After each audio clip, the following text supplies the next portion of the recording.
ভয়াবহ আগুনে পড়ল শাহজালাল বিমানবন্দরের কার্গো ভিলেজ। আহত 15। 7 ঘন্টার চেষ্টায় নিয়ন্ত্রণে এনেছে ফায়ার সার্ভিস। আগুন আমাদের সম্পূর্ণ নিয়ন্ত্রণে আছে। বিমান চলাচল শুরু। দেশে আনা হলো ওমানের সড়ক দুর্ঘটনায় নিহত 8 বাংলাদেশের মরদেহ। পরিবারের শোকের ছায়া, আজ সন্দ্বীপে জানাজা। এবং অভিবাসনে ভাষাগত দক্ষতা বাধ্যতামূলক করছে যুক্তরাজ্য। ইমিগ্রেশন ব্যবস্থা নিয়ন্ত্রণে লক্ষ্য, হতাশ বাংলাদেশিরা।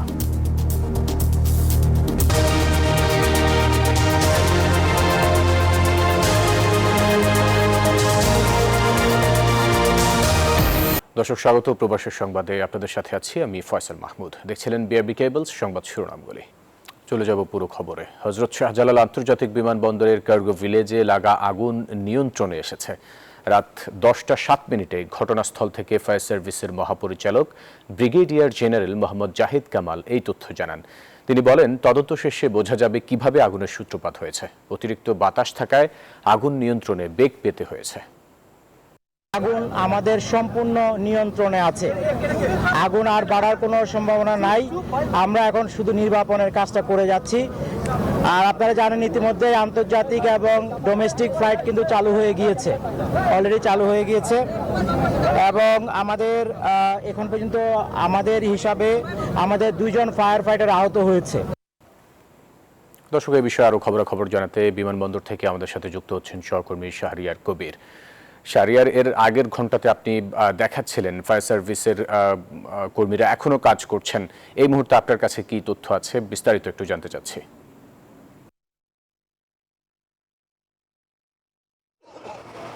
জি ফয়সাল, ধন্যবাদ আপনাকে ঠিক যেমনটি জানাচ্ছিলাম এর আগের খবরে, যে ফায়ার ফাইটাররা কিন্তু 13টি স্টেশন থেকে 37টি ইউনিট নিয়ে কাজ করছেন এবং তারা চেষ্টা করছেন যে আগুনটি সম্পূর্ণ নিয়ন্ত্রণে রেখে সম্পূর্ণ নির্বাপনের যে চেষ্টা, সেই চেষ্টা তারা করছেন।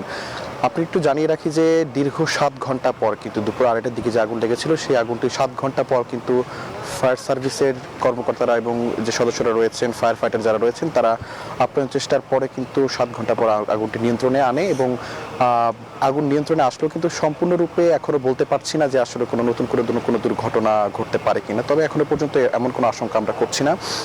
তবে আমরা দেখতে পাচ্ছি যে পেছনে ধোঁয়ার কুণ্ডলী কিন্তু এখনো আমরা দেখতে পাচ্ছি যে বিভিন্ন জায়গা থেকে থেমে থেমে কিন্তু ধোঁয়া বাড়ছে আবার কমছে। এবং ইম্পোর্ট জোন যে জায়গাটি রয়েছে, সেই জায়গার ভেতরের পরিস্থিতি আমরা দেখেছি যে কিছু কিছু জায়গায় থেমে থেমে বিক্ষিপ্তভাবে কিন্তু আগুন জ্বলছে এবং সেই জায়গাগুলো নিয়ে কিন্তু ফায়ার ফাইটার যারা আছেন তারা কাজ করছেন। এবং পাশাপাশি আইনশৃঙ্খলা বাহিনীর পরিস্থিতি কিন্তু এখানে একটু শিথিল হয়েছে এবং কোনো ফায়ার ফাইটার টিম কিন্তু এখান থেকে এখনো যায়নি। এবং পাশাপাশি আপনাকে আরও কিছু তথ্য জানিয়ে রাখি যে এই যখন ফায়ার সার্ভিসের মহাপরিচালক যখন ঘোষণা করেন যে আসলে আগুনটি তাদের সম্পূর্ণ নিয়ন্ত্রণে, তখন কিন্তু সৌদি আরব থেকে একটি বিমান কিন্তু এই হযরত শাহজালাল আন্তর্জাতিক বিমানবন্দরে এসে অবতরণ করেন। এবং পাশাপাশি হযরত শাহজালাল সারাদিনে যেসব বিমানগুলো হযরত শাহজালাল আন্তর্জাতিক বিমানবন্দরে অবতরণ করার কথা ছিল, সেগুলো বিমান কিন্তু জরুরি ভিত্তিতে চট্টগ্রাম বিমানবন্দরে অবতরণ এবং সিলেট বিমানবন্দরে কিন্তু অবতরণের কথা বলা হয়। এবং সেই বিমানগুলোকেও কিন্তু আবার নতুন করে ঢাকা বিমানবন্দরে, আন্তর্জাতিক শাহজালাল বিমানবন্দরে কিন্তু আবার পাঠানো হচ্ছে। এবং আগুন নিয়ন্ত্রণে আনার পর থেকে কিন্তু 2-1টি বিমান কিন্তু আমরা উড়ে যেতে দেখেছি। অর্থাৎ আমরা বলতে পারি যে সার্বিক পরিস্থিতি কিন্তু এখন এখানে নিয়ন্ত্রণে রয়েছে।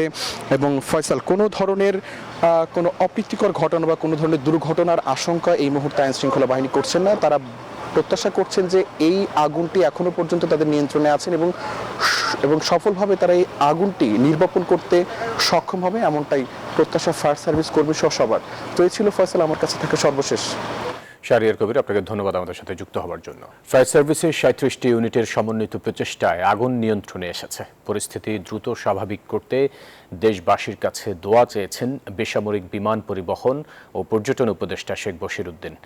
শনিবার রাতে হযরত শাহজালাল আন্তর্জাতিক বিমানবন্দরে কার্গো ভিলেজে অগ্নিকাণ্ডের ঘটনাস্থল পরিদর্শনে গিয়ে তিনি এই কথা বলেন, আহত আনসার সদস্যদের চিকিৎসার ব্যবস্থাও নেওয়া হয়েছে। এয়ারপোর্টের স্বাভাবিক কার্যক্রম যত দ্রুত পারা যায় চালু করা, ক্ষতি নিরূপণ করা এবং একটা সার্বিক সর্বোচ্চ পর্যায়ের একটা কমিটি তৈরি করে এটার দুর্ঘটনার কারণ আমাদের যারা আহত হয়েছেন ফায়ার ব্রিগেডের কয়েকজন আহত হয়েছেন, আনসার, তাদের চিকিৎসার ব্যবস্থা করা এবং আমাদের সম্পদ রক্ষার জন্য আগুন আমাদের নিয়ন্ত্রণে থাকলেও এখনো যথেষ্ট পরিমাণ আগুন রয়েছে। গত 5 দিনে দেশের বিভিন্ন স্থানে 3টি বড় ধরনের অগ্নিকাণ্ডের ঘটনা ঘটেছে। নাশকতা বা অগ্নিসংযোগের কোনো বিশ্বাসযোগ্য প্রমাণ পাওয়া গেলে তাৎক্ষণিক ও দৃঢ় পদক্ষেপ নেওয়া হবে বলে জানিয়েছে অন্তর্বর্তীকালীন সরকার। শনিবার রাতে দেয়া এক বিবৃতিতে অন্তর্বর্তীকালীন সরকার বলছে, দেশের বিভিন্ন স্থানে সম্প্রতি একাধিক অগ্নিকাণ্ডের ঘটনায় জনমনে যে উদ্বেগ সৃষ্টি হয়েছে, অন্তর্বর্তী সরকার তা গভীরভাবে অবগত। বিবৃতিতে আরও বলা হয়, নিরাপত্তা সংস্থাগুলো প্রতিটি ঘটনা গভীরভাবে তদন্ত করছে এবং মানুষের জীবন ও সম্পদ সুরক্ষায় সর্বোচ্চ সতর্কতা অবলম্বন করছে। কোনো অপরাধমূলক কর্মকাণ্ড বা উস্কানির মাধ্যমে জনজীবন ও রাজনৈতিক প্রক্রিয়াকে বিঘ্নিত করার সুযোগ দেওয়া হবে না।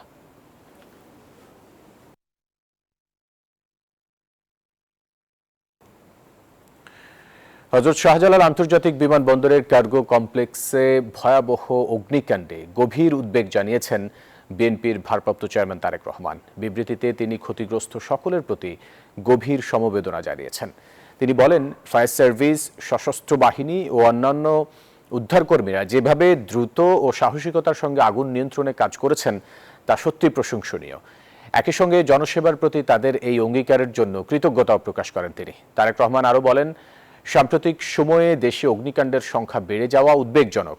চট্টগ্রাম এক্সপোর্ট প্রসেসিং জোন ও মিরপুরের পোশাক কারখানায় ঘটে যাওয়া অগ্নিকাণ্ডের ঘটনাগুলোর প্রেক্ষাপটে এই বিষয়টি বিশেষ গুরুত্বের সঙ্গে দেখতে হবে বলেও জানান তিনি।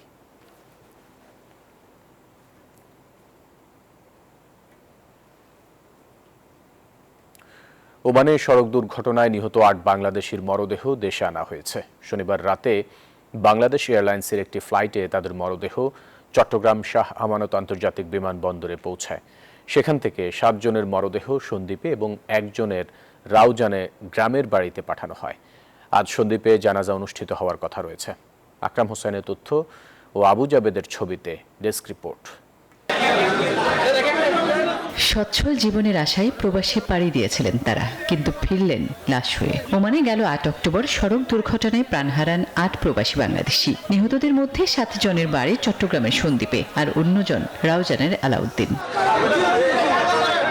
স্বজনদের অভিযোগ, প্রবাসী জীবন গড়ার স্বপ্ন ভেঙে গেছে, আজ তারা নিঃস্ব। আমরা অনেক আশা ভরসা করি, ছেলেদেরকে বাইরে পাঠাইছি, আমরা ভবিষ্যতে চলবো, খাবো, ওদের ইনকাম। আজকে আমরা স্বজন হারা। আমার পরিবারের অবস্থা এখন খুবই করুণ। সবাই কান্নাকাটির মধ্যে জর্জরিত আছে। স্থানীয় জনপ্রতিনিধিদের দাবি, এসব পরিবারকে যেন সরকার চাকরি ও আর্থিক সহায়তা দেন। যোগ্যতা অনুযায়ী সরকারের কাছে আমরা অনুরোধ করব তাদেরকে একটা চাকরির ব্যবস্থা করা স্থায়ীভাবে। অন্যদিকে রাউজানের নিহত প্রবাসী আলাউদ্দিনের পরিবারের অভিযোগ, সরকারি সহায়তার তালিকায় তাদের নাম নেই। তবে প্রবাসী কল্যাণ ডেস্কের ভারপ্রাপ্ত পরিচালক জানিয়েছেন, প্রতিটি পরিবারকে লাশ পরিবহন ও দাফন কাফনের জন্য তাৎক্ষণিকভাবে 35,000 টাকার চেক দেওয়া হয়েছে। যে সমস্ত সম্মানিত অভিবাসী শ্রমিক বিদেশে মৃত্যুবরণ করেন, তাদের লাশ দেশে আনার পরে তাৎক্ষণিকভাবে বিমানবন্দরে লাশের সাথে আমরা 35,000 টাকার একটা চেক দেই, যেটা দিয়ে লাশ পরিবহন দাফনের জন্য, এবং পরবর্তীতে আমাদের প্রত্যেক কর্মীকে গণপ্রজাতন্ত্রী বাংলাদেশ সরকারের প্রবাসী কল্যাণ মন্ত্রণালয় থেকে 3 লক্ষ টাকার আর্থিক অনুদান দেওয়া হয়। দেশের অর্থনীতিতে ভূমিকা রাখা এসব রেমিটেন্স যোদ্ধাদের হারিয়ে নিঃস্ব তাদের পরিবার। তাদের পরিবারের জন্য বেঁচে থাকার শেষ আশাটুকু এখন সরকারের সহানুভূতির উপর নির্ভর করছে। Desk report, news 24। এর আগে শুক্রবার রাতে ওমানের রাজধানী মাস্কাটের কৌলা হাসপাতালের মর্গে নিহত 8 বাংলাদেশিকে শেষ বিদায় আর শ্রদ্ধা জানায় বাংলাদেশ দূতাবাস কর্তৃপক্ষ ও প্রবাসী কমিউনিটি। হাসপাতালের মর্গে এসে নিহতদের প্রতি শ্রদ্ধা জানান ওমানে নিযুক্ত বাংলাদেশের রাষ্ট্রদূত রিয়ার অ্যাডমিরাল খন্দকার মিসবাউল আজিম। এ সময় নিহতদের আত্মার মাগফিরাত কামনা করেন এবং শোক সন্তপ্ত পরিবারের প্রতি গভীর সমবেদনা জানান তিনি। বলেন, নিহতদের ক্ষতিপূরণের বিষয়ে দূতাবাস আন্তরিকভাবে কাজ করে যাচ্ছে। সেখানে উপস্থিত ছিলেন চট্টগ্রাম সমিতি ওমানের সভাপতি, কমিউনিটি ব্যক্তিত্ব মোহাম্মদ ইয়াসিন চৌধুরী সিআইপি এবং নিহতদের প্রবাসী স্বজনরা। গত 8 অক্টোবর দুকুমের সিদ্রা এলাকায় সড়ক দুর্ঘটনায় প্রাণ হারান এই 8 বাংলাদেশি।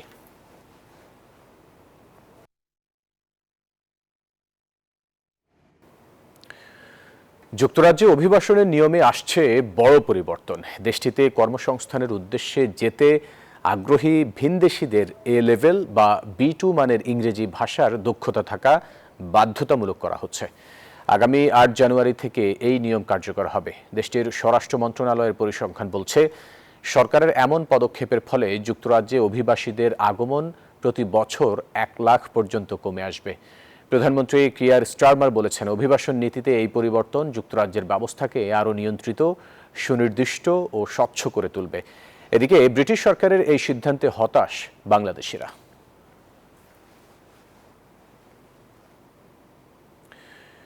আজ পর্দা নামছে জার্মানির ৭৭তম ফ্রাঙ্কফুর্ট আন্তর্জাতিক বইমেলার। 15 অক্টোবর শুরু হওয়া 5 দিন ব্যাপী এই মেলায় বাংলাদেশ সহ বিশ্বের 92টি দেশ অংশ নেয়। মেলায় বাংলাদেশি স্টলগুলোতে ছিল প্রবাসীদের ভিড়। জার্মানি থেকে অনামিকা বড়ুয়ার পাঠানো তথ্যছবিতে ডেস্ক রিপোর্ট।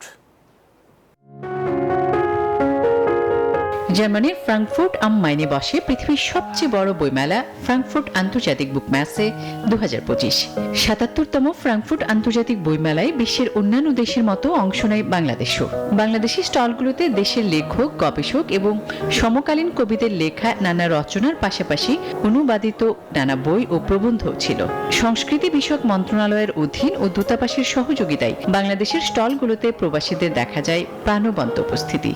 এখানে নানা ধরনের বই আছে, আর মানে এত উজ্জ্বল আমাদের উপস্থিতি এখানে। আমরা আশা করব যে বাংলাদেশও এই ধরনের সিমসাম এবং গুছানো এবং আধুনিক একটা মেলা গড়ে উঠবে, এটা প্রত্যাশা করি। এতে অংশ নেয় বিশ্বের প্রায় 100 দেশের 4000-এর বেশি প্রকাশক, পরিবেশক, প্রদর্শক এবং মুদ্রক। আমাদের সেকেন্ড থার্ড জেনারেশনের মধ্যে বাংলাদেশি কালচার, বাংলাদেশি সাহিত্য পৌঁছে দেওয়ার জন্য আমাদের এই উদ্যোগ। সবকিছু খুব সুন্দরভাবে সাজানো হয়েছে, বাট বাচ্চাদের জন্য বইয়ের খুবই অভাব। এবারে ফ্রাঙ্কফুর্ট বইমেলায় অতিথি দেশ হিসেবে অংশ নিয়েছে ফিলিপাইন। মেলার উদ্বোধন করেন জার্মান সংস্কৃতি মন্ত্রী ও ফ্রাঙ্কফুর্টের অতিরিক্ত মেয়র। Desk report, news 24। মালদ্বীপে উৎসবমুখর পরিবেশে অনুষ্ঠিত হলো আন্তর্জাতিক কান্ট্রি ল্যাঙ্গুয়েজ অ্যান্ড কালচারাল অনুষ্ঠান। এতে বিভিন্ন দেশের সঙ্গে অংশ নেয় বাংলাদেশ, তুলে ধরে নিজস্ব সংস্কৃতি, ঐতিহ্য ও ইতিহাসের অনন্য দৃষ্টান্ত।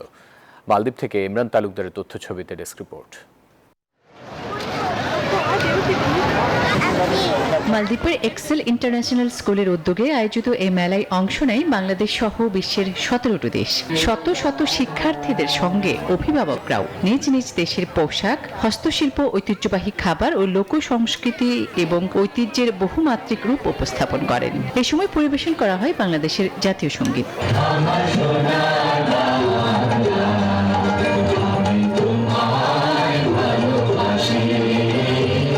নীল সাগরের পারে রাজধানী মালের আর্টিফিশিয়াল বিচে আয়োজিত ভাষা ও সংস্কৃতি মেলায় বাংলাদেশের স্টল পরিদর্শন করেন নবনিযুক্ত high commissioner doctor Mohammad Nazmul Islam. তিনি বলেন, ভাতৃপ্রতিম মালদ্বীপে বাংলাদেশের সাংস্কৃতিক অংশগ্রহণ ঢাকা মালের সম্পর্ককে আরো গভীর করবে। আমাদের পক্ষ থেকে আমাদের সর্বোচ্চ সাপোর্ট ছিল এই জায়গাটাতে। আমাদের কালচারকে, আমাদের সংস্কৃতিকে আমরা আরো বেশি উত্তরোত্তর সব জায়গায় ছড়ানোর চেষ্টা করব। মালদ্বীপে বাংলাদেশের বিষয়ে একটা যেন পজিটিভ ধারণা তৈরি হয় আমাদের সংস্কৃতির মাধ্যমে, সেই কাজটা আমরা করতে চেষ্টা করব। Different countries and to teach them there are different languages and different very rich cultures around the world. So we want our kids to enjoy and even with fun activities. ভবিষ্যতে আরো বৃহৎ পরিসরে বাংলাদেশ এমন আন্তর্জাতিক সাংস্কৃতিক কর্মকাণ্ডে অংশ নেবে, এমনটাই প্রত্যাশা প্রবাসীদের। Desk report, news 24। সংযুক্ত আরব আমিরাতে প্রথমবারের মতো আয়োজন করা হয়েছে প্রবাসী প্রিমিয়ার ফুটবল লিগ 2025। এই টুর্নামেন্টে বাংলাদেশের 8টি বিভাগের নামানুসারে গঠিত দল ঢাকা, চট্টগ্রাম, খুলনা, রাজশাহী, সিলেট, বরিশাল, রংপুর ও ময়মনসিংহ অংশ নিচ্ছে। অনুশীলনে অংশ নিচ্ছেন আমিরাতের বিভিন্ন প্রদেশে বসবাসরত প্রবাসী বাংলাদেশি ফুটবলাররা। আগামী 7 নভেম্বর থেকে এই টুর্নামেন্ট শুরু হবে বলে জানিয়েছে আয়োজক কমিটি। তার আগেই দলগুলো পুরো দমে অনুশীলনে ব্যস্ত হয়ে পড়েছে।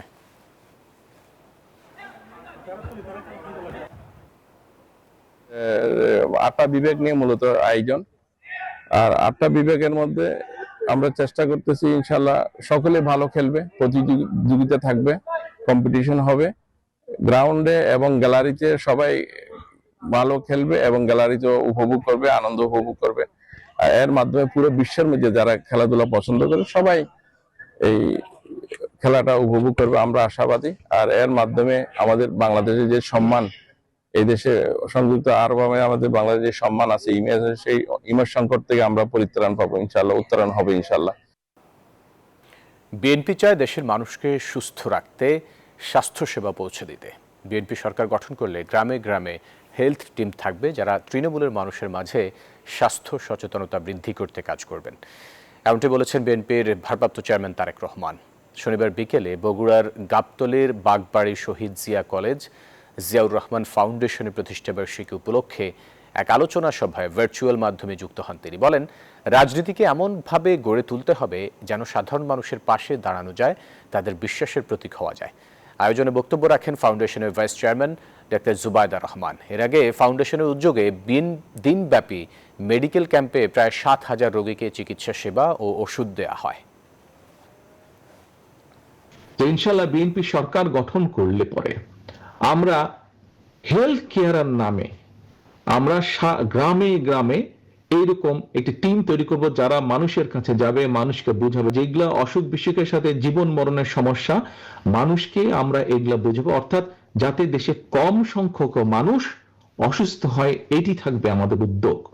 আসুন আমরা রাজনীতিটিকে আজ এমন ভাবে গড়ে তুলি যাতে আমাদের রাজনীতির মাধ্যমে আমরা আমাদের এলাকার প্রত্যেকটি যেই এলাকায় আছে প্রত্যেকটি সাধারণ মানুষের কাছে সাহায্যের হাত বাড়িয়ে দিতে পারি।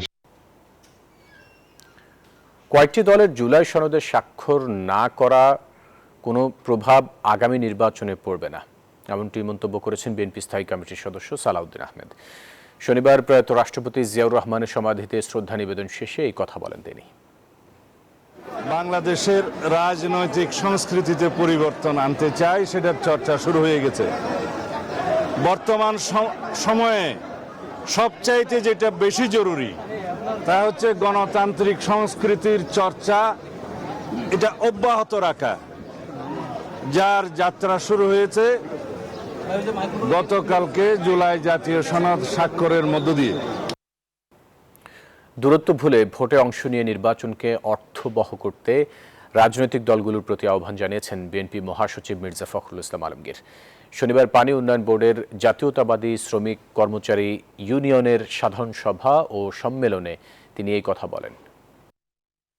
ছোটখাটো আমাদের ভিন্নতা, এই দূরত্ব আছে, সেগুলো দূর করে যেভাবে আমরা আপনার সড়ক স্বাক্ষর করতে পেরেছি, আসুন আগামী নির্বাচন আমরা সেইভাবে আমাদের দূরত্বকে দূর করে আমরা আমাদের নির্বাচনটাকে একটা সত্যিকার অর্থেই একটা অর্থপূর্ণ নির্বাচনের পরিণতি করি, অর্থাৎ একটা অবাধ সুষ্ঠু নিরপেক্ষ নির্বাচন হোক, সকলের কাছে গ্রহণযোগ্য নির্বাচন হোক, এবং সেই নির্বাচনের মধ্যে দিয়ে যারা নির্বাচিত হবেন তারা আমাদের পার্লামেন্টটাকে সত্যিকার অর্থে প্রাণবন্ত করে গড়ে তুলবেন।